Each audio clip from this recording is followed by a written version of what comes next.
Merhaba, Ceren Duman ben. Komün dünyasına hoş geldiniz.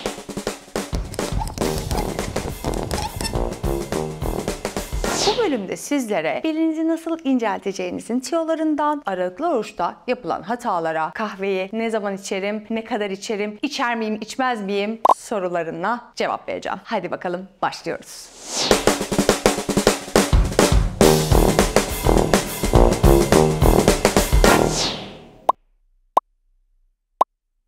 Belki bu kadar değil ama belinizi nasıl incelteceğinize dair tiyolarım var. Vakit kaybetmeden hadi başlayalım.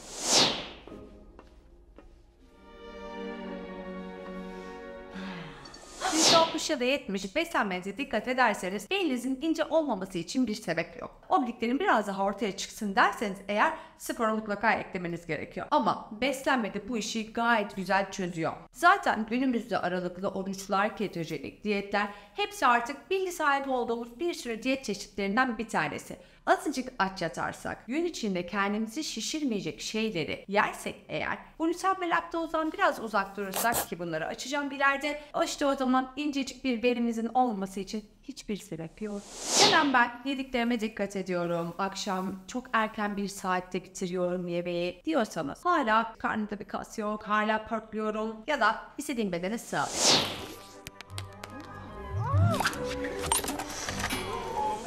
O zaman hadi gelin birazcık size egzersiz tiyoları göstereyim. Keşke böyle yatarak karın kaslarımız olsa değil mi? Ya da belimiz incelse. Öyle olmuyor. O zaman hadi başlayalım.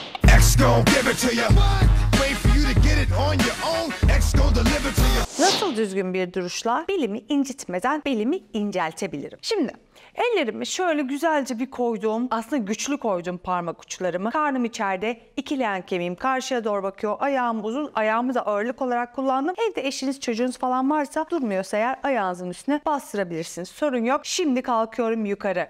Sadece yanlardan kalkıyorum. Karnımı İçeri doğru çekiyorum ve dirseğimle sanki oradaki tavana doğru uzanmaya çalışıyorum gibi düşünerek hareket ediyoruz. Her kalktığımızda kocaman nefes verelim.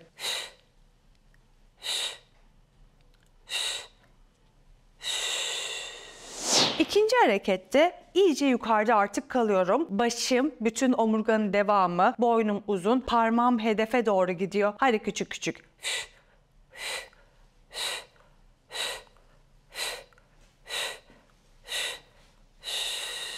Üçüncüsünde alttaki göğsümü sanki o az önceki hedefe doğru göstermeye çalışıyorum ama toptan hala ayrılmıyorum. Destek almaya çalışıyorum. Şöyle.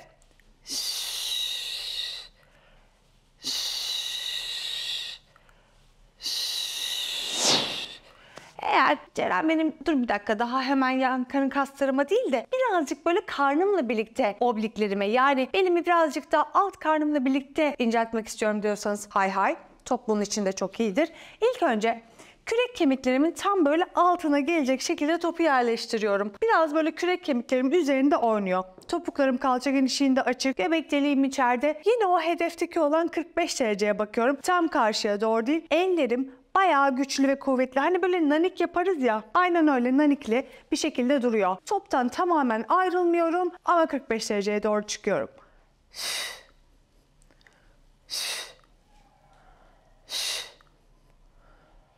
Boynumu önceden itmiyorum, ona destek oluyorum. Bunu oturttuktan sonra hadi yanlara başlayalım. Sol 45'e ve sağ 45'e gidiyorum. Kimse yeri görmesin, herkesin lütfen gözü yükseklerde olsun.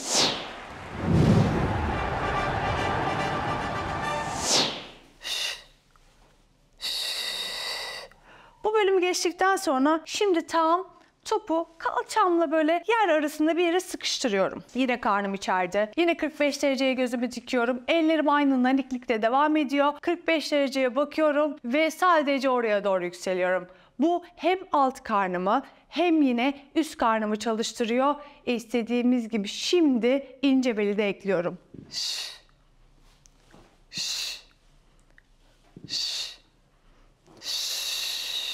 Bunları setli. İlk yaptığınızda 10 tane yapın. Daha sonra 10 taneden 3 set yapın. Daha sonra 20 taneye çıkın. Birazcık elinize ağırlık alın. Bunları düzenli bir şekilde yaptığınız zaman belinizin incelmeme ihtimali bile yok. Hareketi 3 set 20 tane yapanlar. Karnımız yandı ama değil mi?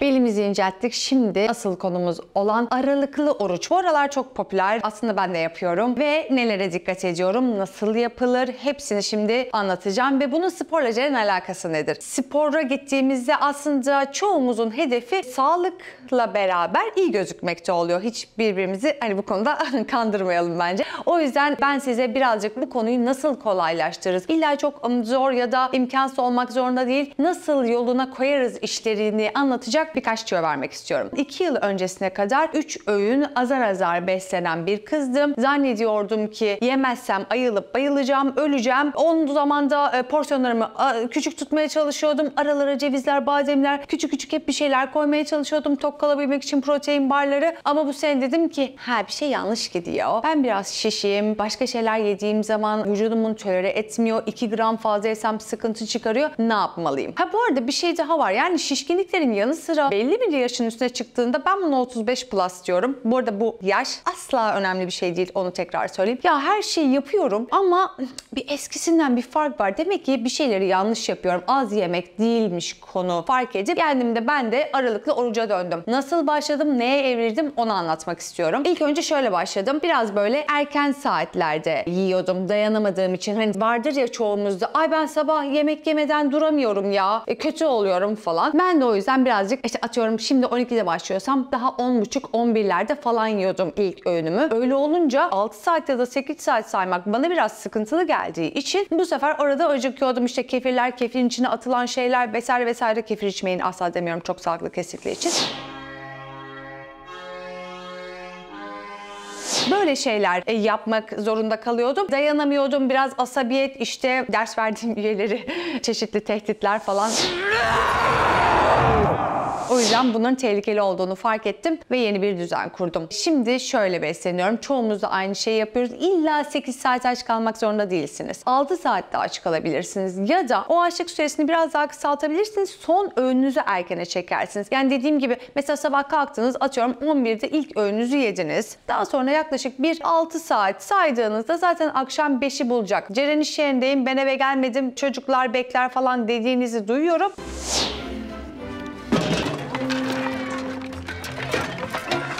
Ben eşimle vallahi yeni evliyim ve yemek saatlerini ayırdım. Bir şey olmaz. Erkeklere hiçbir şey olmuyor ama genel olarak kızlar bu konudan çok etkileniyor. O yüzden kusura bakmayın. Onlardan ayrı yiyebiliriz. İş yerine yemeğimizi götürebiliriz. Ben her yere sefer tasımı taşıyorum ve hiçbir şey kaybetmiyorum. Ya da ona göre lütfen gideceğiniz yerleri falan seçin. Bu arada ay Ceren neler söylüyorsun? Asosyal oldum. Hayır olmadık. Asosyal de olmadık. Hafta içi 5 günlük rutininize bunu oturtun. Hafta sonu daha esnek davranın, daha esnek şeyler yiyin. Bu sıkıntı değil. Öğünleri kuvvetli geçersek eğer, ara öğün olarak garip şeyler yemezsek aralıklı oruç çok işe yarıyor. Dümdüz bir karınla kalkıyorum. Kendimi geceleri çok daha iyi uyurken buluyorum. Tok karnına hiçbir zaman yatağa gitmemiş oluyorum. İşte çocuklarınız o saatte oturuyor diye siz de o saatte yemek zorunda değilsiniz. Kimseye masaya oturmayın demiyorum. Siz o sırada çayınızı falan için o sırada muhabbetinizi edin ama siz yemeğinizi önceden bitirmiş olun. Ben böyle çözdüm. Bireysel ve tek hareket ediyorum. Gerçekten zayıf, güçlü, dingin, beni bileyim ince, hafif hissettiğiniz bir vücuda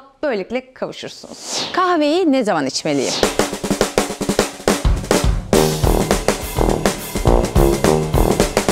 Sabahları her zaman aslında. Yani ben şöyle yapmaya başladım. Bir ara sıfır kahveyi de denedim. Bu arada yapılamıyor, bilmiyorum. Yapanınız varsa tebrik ediyorum buradan ama kahve aslında güzel bir besin. Enerji kaynağı aynı zamanda besin olarak da geçiyor bazı yerlerde. Ama saatleri, zamanları ve miktarları var.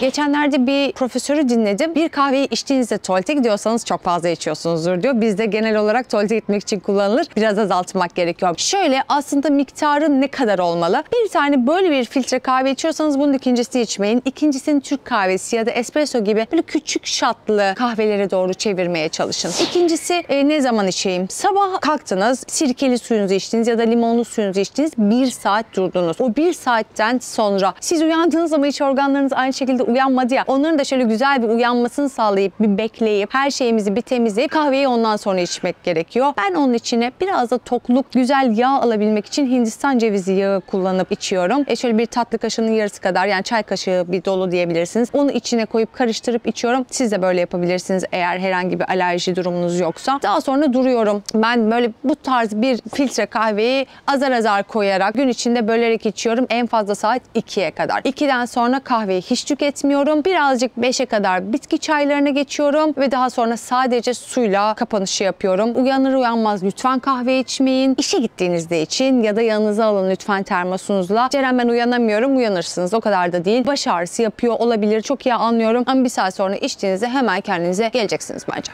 Kahve sabahları kendime gelemiyorum ben. Niye yalan söylüyorsun şu anda? Biz bunu konuştuk seninle. Videoyu beğenmeyi, like atmayı, yorum yapmayı ve kanala abone olmayı, son olarak da sağlıklı beslenmeyi lütfen unutmayın.